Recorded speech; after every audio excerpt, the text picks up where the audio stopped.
Good morning, students. This is your computer class, and today we will discuss about literals. Let's start with string literals.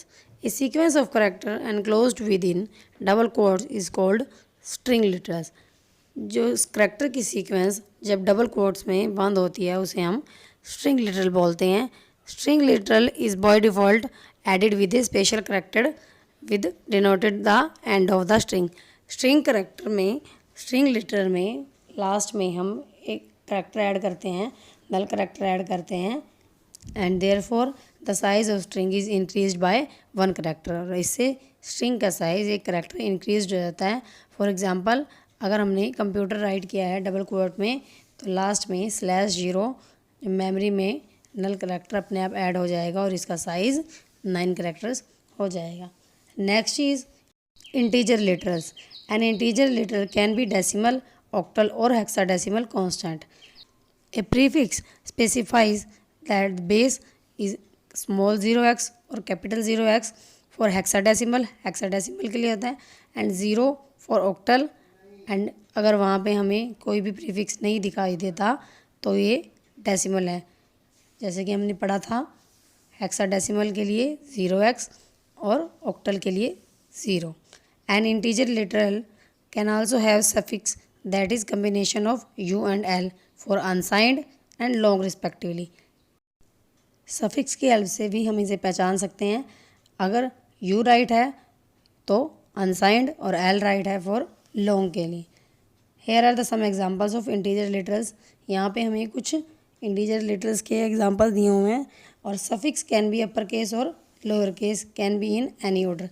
Suffix upper case में भी लिखा जा सकता है और lower case में भी, और किसी भी ऑर्डर में भी लिखा जा सकता है. Let's see some examples.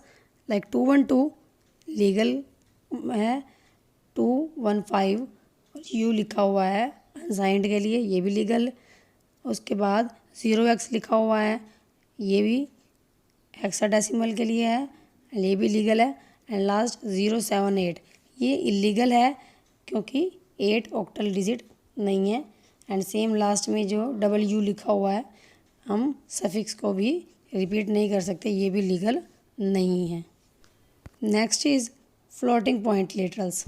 A floating point literal has an integer part, a decimal part और a fractional part and an exponent part. Floating point literal के ये पार्ट्स हो सकते हैं. And we can represent floating point literals either in decimal form और exponent form में. While representing using decimal form, decimal represent करते समय हमें डेसिमल पॉइंट को और एक्सपोनेंट पॉइंट को या दोनों को ही रिप्रेजेंट करना होता है. और अगर हम एक्सपोनेंट फॉर्म को रिप्रेजेंट कर रहे हैं तो हमें इंटीजर पार्ट और फ्रैक्शनल पार्ट या फिर दोनों को रिप्रेजेंट करना होता है. The signed exponent is introduced by capital E और small E. Next is boolean literals. There are two Boolean literals and they are part of standard C++ keywords. A value of true representing true and a value of false representing false. You should not consider the value of true equal to 1 and value of false equal to 0. Now students, watch the video carefully. The next topic we will discuss in our next class. Thank you. Have a nice day.